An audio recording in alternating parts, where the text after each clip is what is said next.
Reciban un saludo, soy Juan Carlos Rojas, docente del módulo de Fundamentos del Enfoque Socioformativo en Educación Superior del Diplomado Virtual en Formación por Competencias en su 6ª versión que ofrece el posgrado de la Facultad de Humanidades y Ciencias de la Educación de la Universidad Mayor de San Simón. Esta es la segunda cápsula acerca del enfoque por competencias y está orientada a mostrar la secuencia para la formulación y desagregación de una competencia.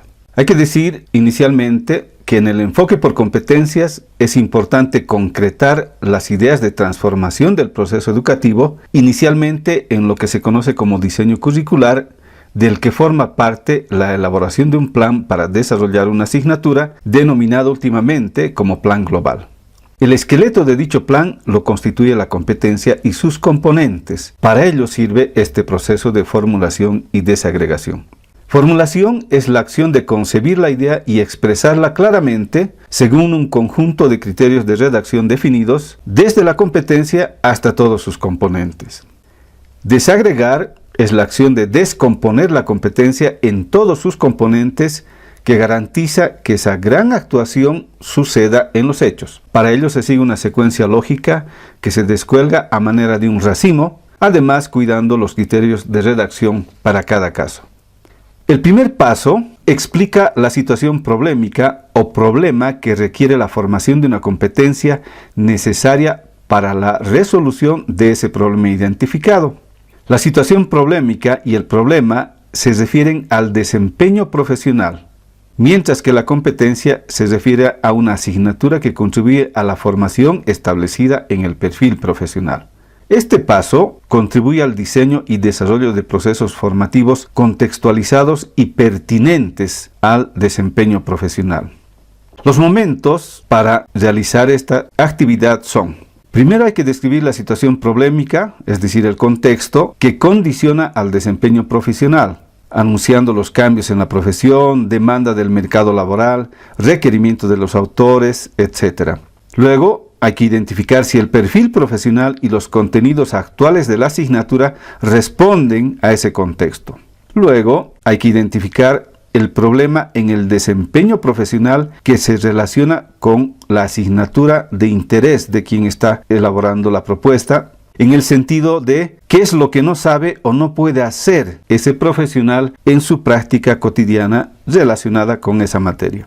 Posteriormente, hay que identificar en un listado las tareas, funciones o procesos que necesita saber ese profesional para responder al problema identificado. Y finalmente, se debe formular un desempeño general, un gran desempeño, una macrohabilidad o un saber hacer que responda al problema identificado y que integre en lo posible todas las tareas, funciones y procesos del listado enumerado anteriormente.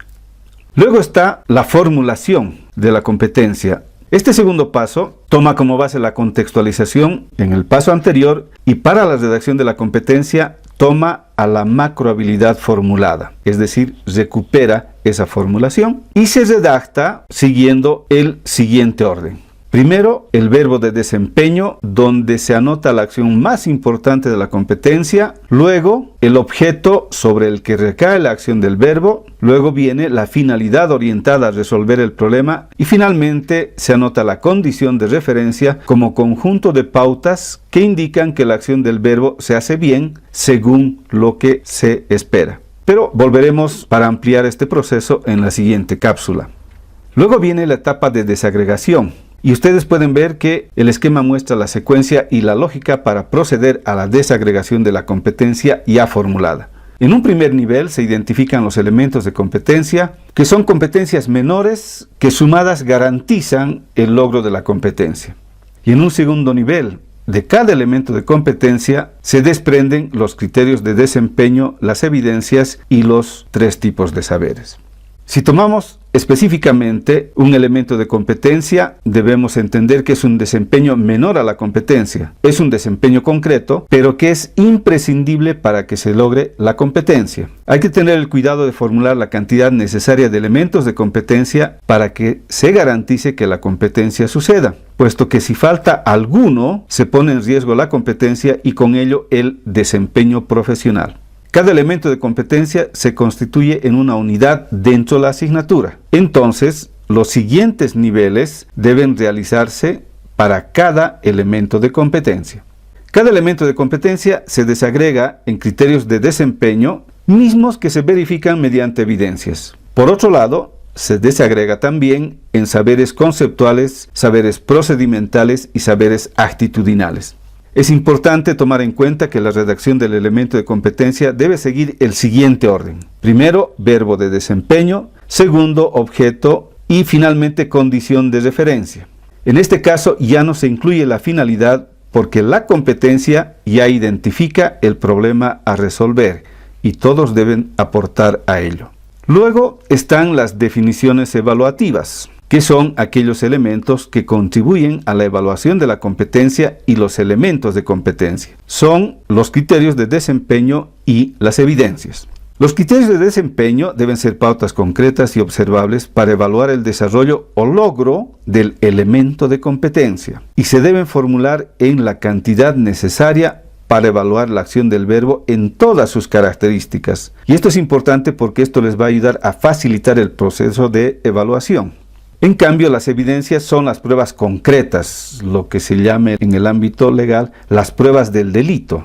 Son esas pruebas que producen los estudiantes y que contienen información buscada por los criterios de desempeño. De este modo, con las evidencias se puede verificar si efectivamente sucede la acción del elemento de competencia. Y se deben formular evidencias de producto y evidencias de desempeño. Las evidencias de producto son aquellos productos elaborados por los estudiantes y las evidencias de desempeño son aquellas situaciones donde se observa la manifestación de actitudes, habilidades, destrezas. Y finalmente en esta secuencia está la definición de saberes, que son el conjunto de conocimientos, habilidades, destrezas y actitudes que se requieren desarrollar en los estudiantes para que la acción del elemento de competencia se manifieste en la realidad. Como las actuaciones son integrales, suponen pues la interacción, la interconexión de saberes conceptuales, procedimentales y actitudinales.